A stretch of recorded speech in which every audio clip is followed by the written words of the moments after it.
ప్రియ సహోదర సహోదరి, ప్రతిరోజు దేవుని వాక్యమును విని అంగీకరించి దేవుని వాక్యము చెప్పున నడుచుకొని ఆయన మార్గములో నడిచేవారు, ఆయన చిత్తానుసారంగా జీవించేవారు, ఆయనకిష్టులుగా జీవించేవారు సురక్షితముగా ఉంటారని దేవుని వాక్యము స్పష్టంగా తెలియజేస్తుంది.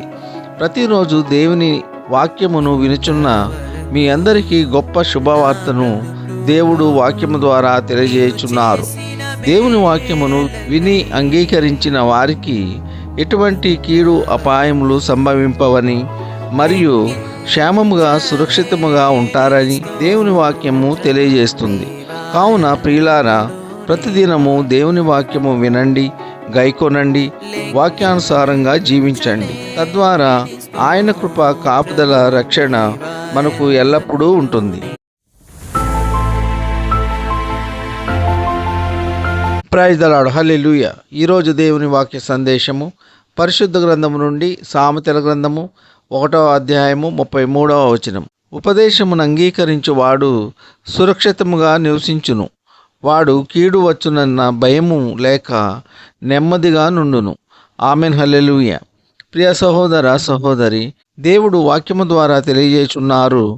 దేవుని వాక్యమును విని అంగీకరించిన వారు సురక్షితముగా, క్షేమంగా, ఎటువంటి భయము లేకుండా, ఎటువంటి ఆందోళన చెందకుండా సురక్షితముగా, క్షేమముగా ఉంటారు. ఎందుచేతననగా దేవుని వాక్యములో శక్తి ఉన్నది, బలము ఉన్నది. మనము నమ్ముకున్న మన దేవుడు సర్వశక్తివంతుడు, సర్వాధికారి. గనుక ఏదైనా అపాయము సంభవించునేమో, ఆపద సంభవించునేమో, ఏదైనా కీడు సంభవించునేమో అని వారు తలంచరు, భయపడరు, నెమ్మది కలిగి ఉంటారు. నేను నమ్ముకున్న నా దేవుడు నన్ను సురక్షితముగా, క్షేమముగా కాపాడును అని ధైర్యముగా ఉంటారు. ఆయన వాక్యము ఎంత శక్తి గలది! కీడు నుండి తప్పించే వాక్యము, ఆపదల నుండి తప్పించే వాక్యము, వ్యాధి బాధల నుండి విడుదల దయచేసే వాక్యము, ఎర్ర సముద్రమును 2 పాయలుగా చేసే వాక్యము, నీటిని ద్రాక్షారసముగా చేసే వాక్యము. కాబట్టి ధైర్యంగా ఉందాం. ఈ కొద్ది మాటలు దేవుడు దీవించునుగాక. ఆమెన్.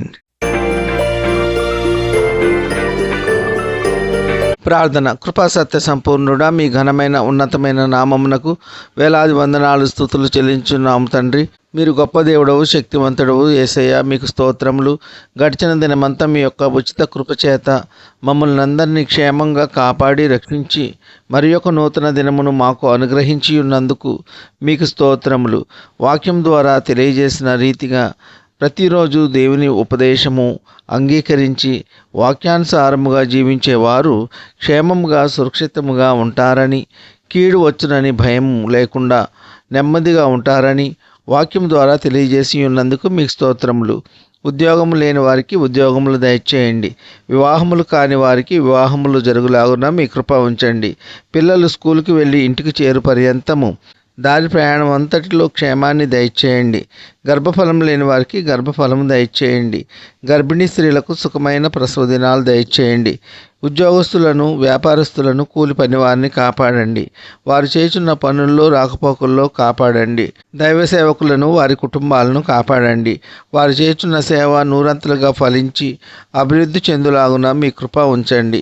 ఈ కొద్ది మనవులు ప్రభువైన యేసుక్రీస్తు పేర వేడుకొంచున్నాము తండ్రి. ఆమెన్.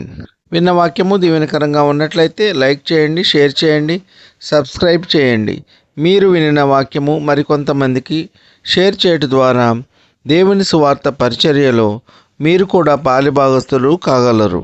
వినిన వాక్యము ఆశీర్వాదకరంగా ఉన్నట్లయితే ఆమెన్ అని కామెంట్ చేయండి. విన్న వాక్యముపై మీ యొక్క అభిప్రాయాలను కామెంట్ ద్వారా తెలియజేయండి. మీ ప్రార్థన అవసరతల కొరకు మా ఫోన్ నెంబర్ 9676389821. ఇట్లు ప్రభు సేవలో మీ సహోదరుడు Kola Daniel. God bless you.